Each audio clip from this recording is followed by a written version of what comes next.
Episode की शुरुआत में हम देखते हैं कि आस्था ब्लैक बुल्स के बेस पर अलग अलग काम कर रहा होता है। तब आस्था कहता है, मैंने सुबह से बहुत ज्यादा काम कर लिया है, पर मुझे कोई ये बताओ कि ये मेरे चर्च के काम से कैसे अलग है। आखिरकार मैजिक नाइट करते क्या है। और यहाँ हम देखते हैं खाने के टेबल पर आस्था नोबेल से कामों में मदद करने के लिए कह रहा होता है। तब नोबेल कहती है, मैं एक रॉयल्टी हूँ, मैं ये सारे काम नहीं कर सकती। और तब वो लोग लड़ने लगते हैं। और तब आस्था मैग्ना से पूछता है, आखिरकार मैजिक नाइट्स करते क्या हैं? तब मैग्ना गुस्से में कहता है, क्या कहा? क्या तुम्हें इतना भी नहीं पता कि मैजिक नाइट्स करते क्या हैं? तो तुम यहाँ कर क्या रहे हो? और उसे डांटने लगता है और आस्था माफी मांग रहा होता है। और तब मैग्ना सभी को आस्था को इसके बारे में बताने के लिए कहता है। तब वेनेसा कहती है, हम लोग लोगों को सेफ रखते हैं। तब लक कहता है, अगर तुम मुझसे पूछो तो सबसे मजेदार बात दुश्मनों के साथ लड़ना है, और तुम काफी टाइम तक क्रिमिनल को मार सकते हो और कोई तुम्हें कुछ कहेगा भी नहीं। और तब सभी लोग अपने अपने रीजन बताने लगते हैं। तब नोबेल सोचती है, आखिरकार मैं यह क्या कर रही हूँ, ये सभी लोग तो पागल हैं।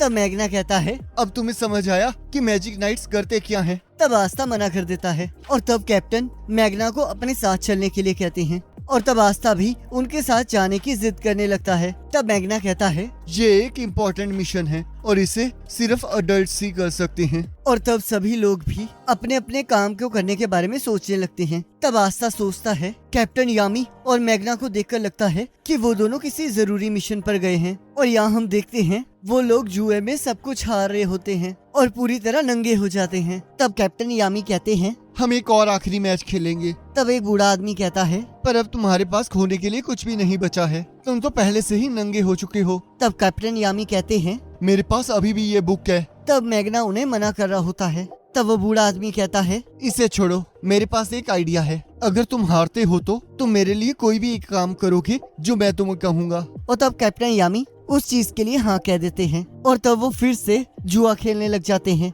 और यहाँ हम देखते हैं आस्था मॉन्स्टर्स को खाना खिला रहा होता है, पर वो उसे ही खाने लगते हैं। तब आस्था नोबेल को उसकी मदद करने के लिए कहता है। तब नोबेल कहती है, मैं रॉयल्टी हूँ, तुम्हें लगता है मैंने कभी ये काम किया होगा? और तब मैग्ना और यामी हारने के बाद आस्था और नोबेल के पास आ जाते हैं। तब मैग्ना कहता है, लगता है हम कभी भी उस बूढ़े आदमी शहर से नहीं जीत पाएंगे। और आस्था और नोबेल से कहता है, चलो तैयार हो जाओ, हमारे पास तुम्हारे लिए एक नया मिशन है। तुम्हें सेर्सी विलेज में जाके सूअरों को मारना होगा। तब नोबेल कहती है, ये तो बहुत बेकार सा मिशन है। तब आस्था कहता है, मैं तो उन्हें अपने हाथों से ही हरा दूंगा। तब मैग्ना कहता है, ये करने की सोचना भी मत, वो सूअर तुम पर कभी भी कहीं से भी हमला कर सकते हैं। तब कैप्टन यामी कहते हैं, हम सॉसी विलेज के चीफ से हार चुके हैं, तो इसलिए हमें ये मिशन करना ही होगा। तब आस्था कहता है, क्या उन्होंने आपको फाइट में हरा दिया? तब यामी कहता है, हम लोग तो जुए में हारे हैं और उसने हमसे हमारे कपड़े और हमारे 6 महीने का सामान भी ले लिया है। और उसके बाद हमने उससे वादा किया था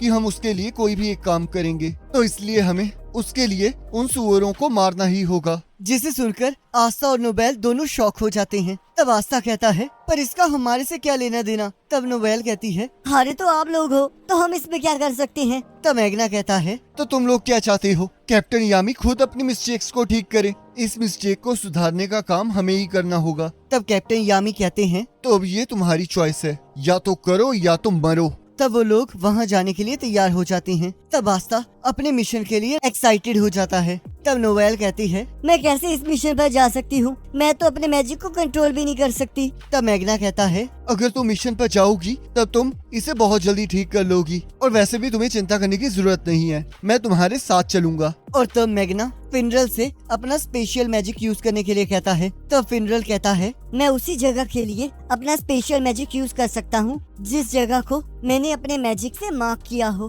तो इसलिए मैं तुम्हें वहाँ नहीं लेकर जा सकता जहाँ मैं पहले कभी गया ही नहीं हूँ। तब मैग्ना कहता है, चलो ठीक है, फिर हम झाड़ू पर ही जाएंगे। तब आस्था और नोबेल कहते हैं, पर हम दोनों तो ब्रूम उड़ा ही नहीं सकते।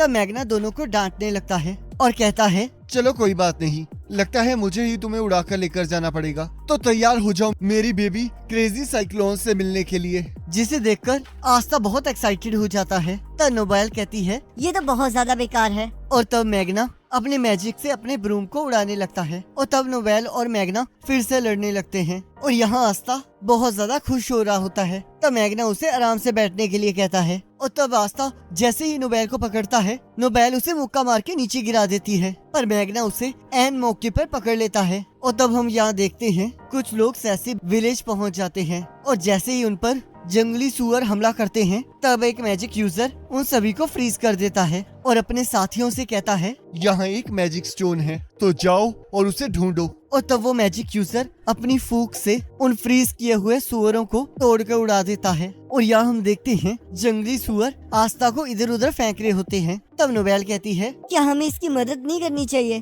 तब मैग्ना कहता है तुम लोगों को यहाँ लाने में मेरा बहुत सा मैजिक यूज हो गया है, अब मैं आराम करना चाहता हूँ, और अगर तुम्हें उसकी इतनी ही चिंता है तो तुम्हें उसकी मदद करनी चाहिए। और तब नोबेल जैसे ही आस्था की मदद करने लगती है वो अपनी वाटर बॉल को गलती से आस्था के ऊपर फेंक देती है, जिसे देखकर मैग्ना हंसने लगता है। और तब आस्था अपनी तलवार से उस जंगली सुअर को हरा देता है। और तभी मैग्ना कहता है तुमने ये अच्छा काम किया है, पर अभी तक मजा खत्म नहीं हुआ है। और तब आस्था देखता है वहाँ बहुत सारे जंगली सुअर होते हैं और आस्था उन सभी को हरा देता है। तब वापिस जाते हुए मैग्ना कहता है इन सभी को देखकर वो बूढ़ा आदमी बहुत खुश हो जाएगा। तब नोबेल कहती है क्या सोसर विलेज का चीफ तुम्हारा दोस्त है? तब मैग्ना कहता है मेरा विलेज भी यहाँ पास में ही है, तो मैं अक्सर यहाँ पर आया करता था, और जब मुझे मेरी ग्रीम वॉर मिली तब मैं इस विलेज पर कब्जा करने आ गया। और तब यहाँ हम देखते हैं मैग्ना विलेज में तबाही करने लगता है और तब से ही अपने मैजिक से उसे रोक देता है और उसे मारने लगता है। और तब मैग्ना बार बार उस विलेज पे हमला करने के लिए आता है, पर से ही उसे हर बार रोक लेता है और कहता है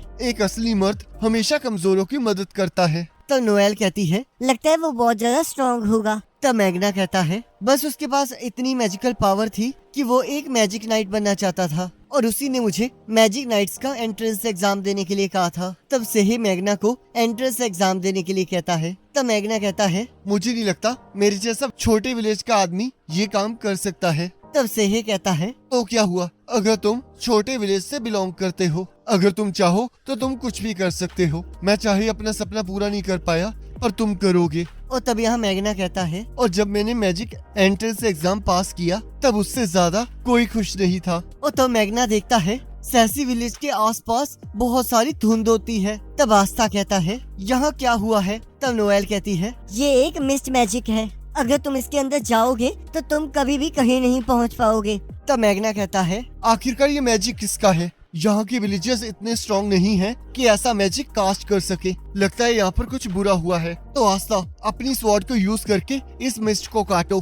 तब आस्था कहता है क्या तुम मजाक कर रहे हो? तब मैग्ना कहता है तुम पागल हो, तुम तो अपनी स्वॉर्ड से इस मैजिक को कट कर सकते हो। और तब मैग्ना की डायरेक्शन की मदद से आस्था उस मिस्ट को काटता जाता है और तब वो लोग सेंटर में पहुंच जाते हैं जहां बहुत सारे लोगों को कैद करके रखा होता है। और जैसे ही उन पर हमला किया जाता है मैग्ना अपने मैजिक से उन सभी को बचा लेता है। और तब मैग्ना देखता है सेहे मर चुका होता है और कहता है क्या ये सब कुछ तुमने किया है? तब एक मैजिक यूजर कहता है तुमने मेरे टाइम को खराब कर दिया है, तो 10 सेकंड में तुम सभी लोग मारे जाओगे। और अपने मैजिक से उन पर हमला कर देता है और हम देखते हैं आस्था उसके मैजिक को बीच में से काट देता है। तब आस्था कहता है आखिरकार तुम लोग हो कौन? तब मैग्ना सोचता है आखिरकार ये लोग इस विलेज में करने क्या आए हैं? तब वो मैजिक यूजर कहता है ये ब्लैक बुल्स है, जिसे सबसे खराब स्क्वाड कहा जाता है, और इन्हें मारने में बहुत टाइम जाएगा। अब से 5 मिनट में हम इन सभी को मारकर वो चीज ले जाएंगे जिसके लिए हम आए हैं। और तब आस्था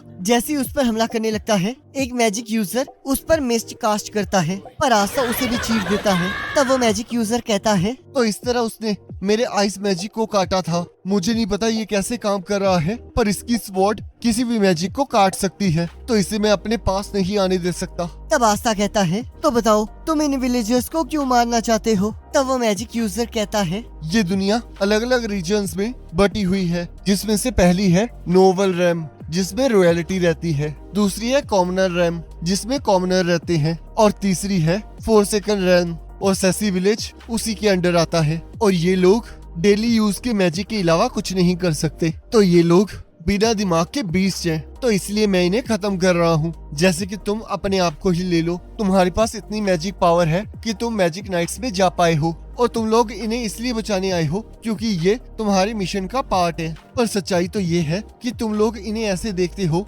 जैसे कि ये बहुत ज्यादा कमजोर हो। और तब यहाँ आस्था सिस्टर लिली की बातों को याद करने लगता है, जिन्होंने उसे कहा था कि जिसके पास स्ट्रॉन्ग मैजिकल पावर होती है वही अच्छी जगह पर रह सकते हैं और वो हमें कमजोर समझते हैं। तब आस्था कहता है चाहे तुम लोग इन्हें बीस्ट मानो पर फिर भी मैं इन्हें बचा कर रहूंगा। और तब वो पर्सन आइस और मिस्ट को कंबाइन करके हमला करने लगता है, पर आस्था उसके पहले अटैक को रोक देता है। पर वो पर्सन कॉन्टिन्यूसली हमला करने लगता है और तब मैग्ना भी आस्था का साथ देने लगता है और सोचता है हमें इन्हें रोकने में अपनी पूरी ताकत लगानी होगी, पर मेरे पास ज्यादा पावर नहीं बची है और ये लोग एक मैजिक नाइट की तरह स्ट्रॉन्ग है और ये पहला मिशन इन दोनों के लिए बहुत खतरनाक बनता जा रहा है। और तब नोबेल भी अपना मैजिक यूज करने लगती है, पर वो फिर भी निशाना नहीं लगा पा रही होती।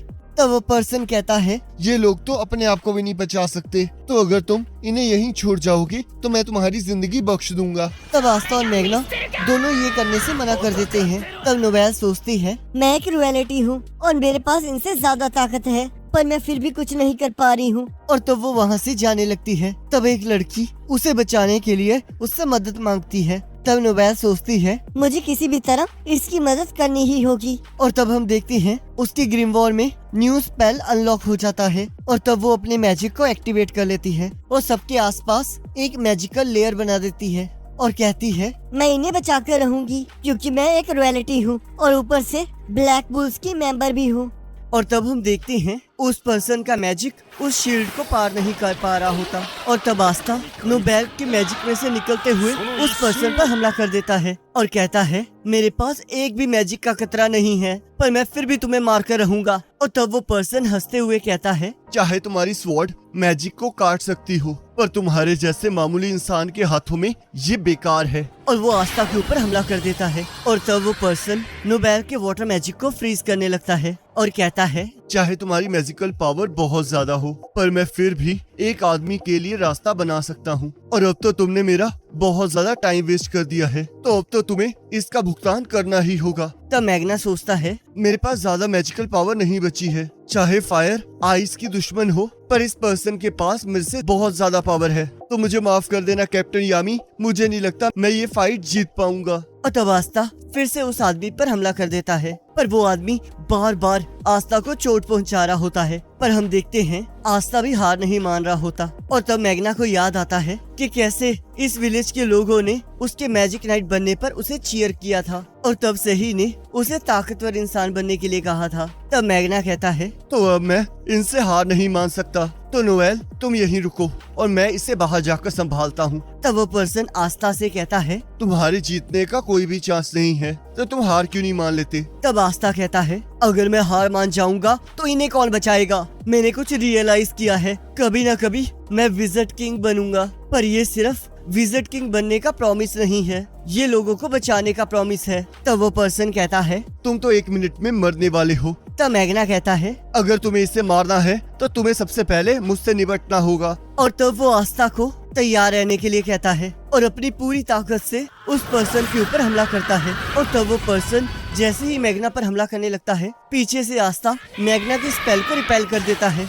और यहाँ नोबेल मैग्ना को बचा लेती है। और तब वो पर्सन अपने शरीर पे लगे फ्लेम्स को जैसे ही बुझाने लगता है, आस्था अपनी तलवार से उसके ऊपर हमला कर देता है और मैग्ना की स्पेल उस आदमी को कैद कर लेती है और तब आस्था भी नीचे गिरकर सो जाता है। तब नोबेल सोचती है चाहे ये जितना मर्जी अजीब हो, पर ये बहुत ज्यादा अमेजिंग भी है। और तब वो सभी लोग उन तीनों को थैंक यू कहते हैं। और तब यहाँ मैग्ना उन पर्सन से पूछताछ करने लगता है, पर हम देखते हैं वो पर्सन अपने मैजिक से अपने आप और अपने साथियों को मार देता है। तब मैग्ना कहता है अपने आप को इस तरह डिस्ट्रॉय कर देना, आखिरकार ये चाहता क्या था। और तब यहाँ निक सेही की कब्र के पास आकर रो रहा होता है। तब मैग्ना कहता है मैंने वो सब कुछ सुना कि कैसे सेहे ने इस विलेज को बचाने की कोशिश की। तुम्हारे ग्रैंडपा सच में बहुत अमेजिंग थे। तब निक कहता है वो कैपिटल से गैम्बलिंग में जीतकर पूरे विलेजर्स के लिए तोहफे लाते थे और वो हमेशा से एक मैजिक नाइट बनना चाहते थे, पर उनका बस एक ही रिग्रेट था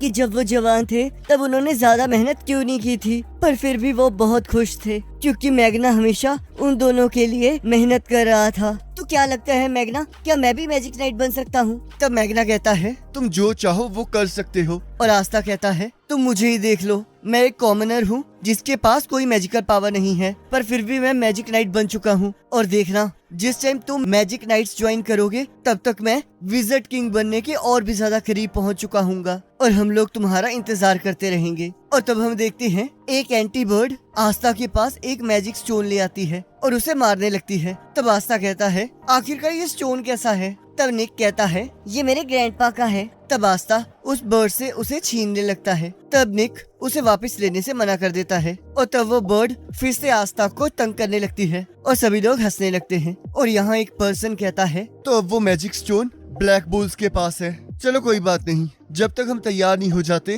तब तक वो उनके पास ही रहने दो। और अब मास्टर का वापस आना भी बहुत ज्यादा करीब है। और हम देखते हैं उस पर्सन के कपड़ों पर गोल्डन डॉन का साइन बना होता है। और इसी के साथ एपिसोड खत्म हो जाता है। अब अगले एपिसोड के लिंक आपकी स्क्रीन पर आ रहा होगा और उस पर क्लिक करके अगले एपिसोड को देख सकते हो।